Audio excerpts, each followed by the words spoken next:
ओम नमो भगवते वासुदेवाय। पुरुषोत्तम नारायण भगवान की कृपा आप सभी पर हमेशा बनी रहे। पुरुषोत्तम मास के कथा अध्याय 18 में आप सभी का हार्दिक रूप से स्वागत है।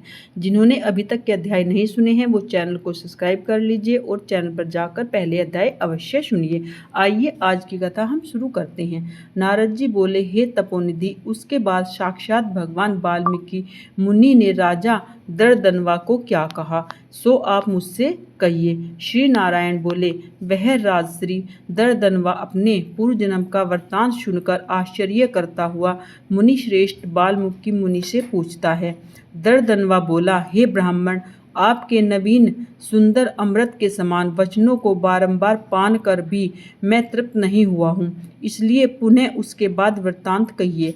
वाल्मीकि मुनि बोले, हे जगतपति, इस प्रकार उस ब्राह्मण के विलाप करते समय गर्जना से दसों दिशाओं को गुंजित करता हुआ असमय में होने वाला मेघ आया।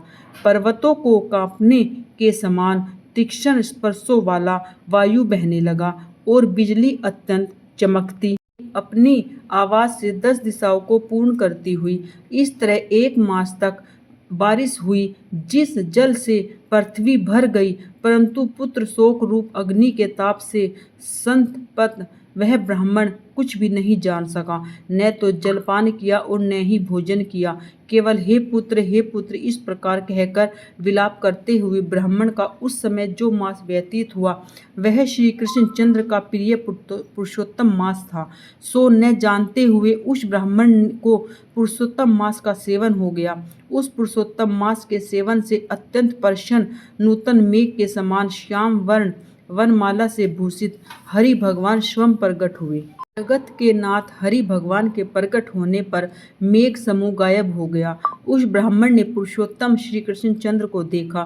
दर्शन होने के साथ ही गोद में लिए हुए पुत्र के शरीर को जमीन पर रखकर स्त्री सहित ब्राह्मण श्री कृष्ण भगवान को दंडवत नमस्कार करता हुआ हाथ जोड़कर श्री कृष्ण भगवान के सामने खड़ा होकर श्री कृष्ण भगवान ही हमारे रक्षक हो ऐसा विचार करता हुआ भगवान भी पुरुषोत्तम की सेवा से प्रसन्न हो अमृत की वृष्टि करने वाला अत्यंत मधुर वाणी से बोले।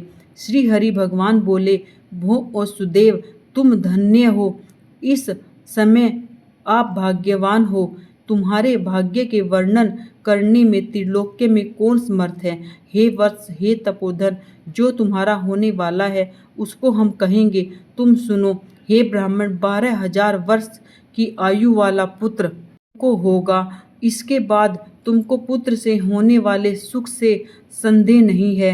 हे द्विजात्मा, प्रसन्न मन से मैंने यह पुत्र तुमको दिया है। हमारे प्रसाद से होने वाले तुम्हारे पुत्र सुख को देखकर हे द्विजोतम, देवता, गंधर्व और मनुष्य लोग पुत्र सुख की इच्छा करने वाले होंगे। इस विषय में तुमसे प्राचीन इतिहास मैं कहूँगा, जिस इतिहास को पहले मार्कंडेय मुनि ने राजा रघु से कहा था। प्रथम कोई श्रेष्ठ मन वाले धनु नामक मुनीश्वर लोगों को पुत्र को रूप से मानसिक चिंता से जले हुए देखकर दुखित हुए और अमर पुत्र की इच्छा करके दारुण तप करने लगे। 1000 वर्ष जाने पर धनु मुनि से देवता लोग बोले, हे मुनीश्वर, तुम्हारे कठिन तप से हम सब प्रसन्न हैं, इसलिए अपने मन के अनुसार श्रेष्ठ वर को मांगो। श्री नारायण बोले, देवताओं के अमृत तुल्य इस वचन को सुनकर उन तपोधन धनु नामक मुनि ने बुद्धिमान और अमर पुत्र को मांगा। उस ब्राह्मण से देवता ने कहा कि पृथ्वी पर ऐसा पुत्र नहीं है।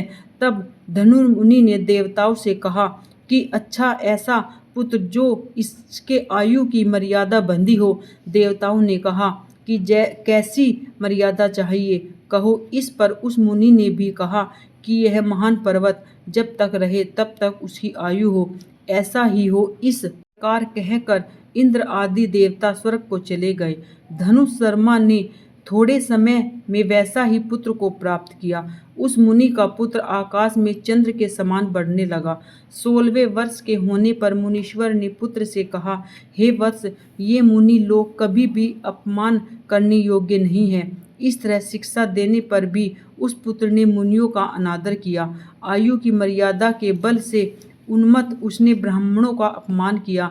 किसी समय परम क्रोधी महिष नामक मुनि ने विधि से शुभ फल देने वाला शालिग्राम शिला का पूजन किया। उस समय उस बालक ने वहां आकर शालिग्राम की शिला को जल्दी से लेकर अपनी चंचलता के कारण हंसता हुआ पूर्ण जल वाले कूप में छोड़ दिया। से युक्त दूसरे काल रुद्र के समान महिष मुनि ने उस धनु मुनि के पुत्र को श्राप दिया कि यह अभी मर जाए, परंतु उसे मरते हुए न देखकर मन में मृत्यु के कारण का ध्यान किया। देवताओं ने इस धनु मुनि के पुत्र को नियमित आयु वाला बनाया है। इस तरह चिंता करते हुए महिष मुनि ने लंबी श्वास ली। जिसको कई कोटि महिष पैदा हो गए उन महिषों ने पर्वत को टुकड़ा टुकड़ा कर दिया। उसी समय मुनि का अत्यंत दुर्मद लड़का मर गया। धनु मुनि ने अत्यंत दुख से बार बार विलाप किया। बाद में अनेक प्रकार विलाप कर पुत्र के शरीर को लेकर पुत्र के दुख से अत्यंत पीड़ित हो अग्नि में प्रवेश किया। बाद में अनेक प्रकार विलाप कर पुत्र के शरीर को लेकर अग्नि में प्रवेश करने के बाद पीड़ित हो चिंता करने लगा। इस प्रकार हठ से पुत्र प्राप्त करने वाले कहीं भी सुख को नहीं पाते हैं। हे तपोधन, गरुड़ जी ने यह पुत्र जो दिया है, इससे संसार में तुम प्रशंसनीय पुत्रवान होंगे। हे अनग, मैंने प्रसन्न होकर पुरुषोत्तम के महात्म्य को इस प्रकार पुत्र को चिरस्थायी किया है। यह तुमको सुख देने वाला है। सो पुत्र के साथ सर्वदा गृहस्थ आश्रम के सुख को भोगने के बाद तुम ब्रह्मलोक को जाओगे। वहाँ उत्तम सुख देवताओं के वर्ष से 1000 वर्ष पर्यंत भोग कर पृथ्वी पर आओगे। हे द्विजो आत्मा, यहाँ तुम चक्रवर्ती राजा होंगे। दर्दनवा नाम से प्रसिद्ध तथा सेना सवारी से युक्त हो 10,000 वर्ष पर्यंत पृथ्वी के राजा को सुख भोगोगे। इंद्र के पद से अधिक अखंड बल और ऐश्वर्य होएगा। उस समय यह गौतमी स्त्री पटरानी होगी, नित्य पति सेवा में तत्पर और गुण सुंदरी नाम वाली होगी। राजनीति विशारद तुमको 4 पुत्र होंगे और सुंदर मुख वाली महाभागा सुशीला नाम की कन्या होगी। हे महाभाग, सुरों और असुरों को दुर्लभ संसार के सुखों को भोग कर तुम संसार रूपी समुद्र के पार करने वाले विष्णु भगवान को जब भूल जाओगे, तब हे विप्र, उस समय वन में यह तुम्हारा पुत्र सुख पक्षी होकर वट वृक्ष के ऊपर बैठकर वैराग्य पैदा करने वाले श्लोक को बार बार पढ़ता हुआ तुमको इस प्रकार बोध कराएगा। सुख पक्षी के वचन को सुनकर दुखित मन होकर घर आओगे। संसार के विषय सुखों को छोड़कर चिंता रूपी समुद्र में मगन हे ब्राह्मण, तुमको वाल्मीकि मुनि आकर ज्ञान कराएंगे। उनके वचन से निसंदेह हो शरीर को छोड़कर हरि भगवान के पद को दोनों स्त्री पुरुष तुम जाओगे, जो कि पद आवागमन से रहित कहा गया है। इस प्रकार महाविष्णु के कहने पर वह बालक ब्राह्मण उठ खड़ा हुआ। वे दोनों स्त्री पुरुष ब्राह्मण पुत्र को उठा हुआ देखकर अत्यंत आनंदित हो गए। सब देवता लोग भी संतुष्ट होकर पुष्पों की वर्षा करने लगे। देव ने श्री हरि को और माता पिता को प्रणाम किया। उस ब्राह्मण को पुत्र के साथ देखकर गरुड़ जी भी अत्यंत प्रसन्न हुए। उस समय चकित होकर ब्राह्मण ने श्री हरि भगवान को नमस्कार किया और हाथ जोड़कर हृदय में होने वाले संदेह को दूर करने के लिए हर्ष के कारण गदगद वचन से जगदीश्वर हे बोला, हे हरे, मैंने 4000 वर्ष पर्यंत लगातार अत्यंत दुष्कर तप किया। उस समय मेरे को आपने वहाँ जाकर आकर जो कठोर वचन कहा, हे वत्स, हमने अच्छी तरह देखा है।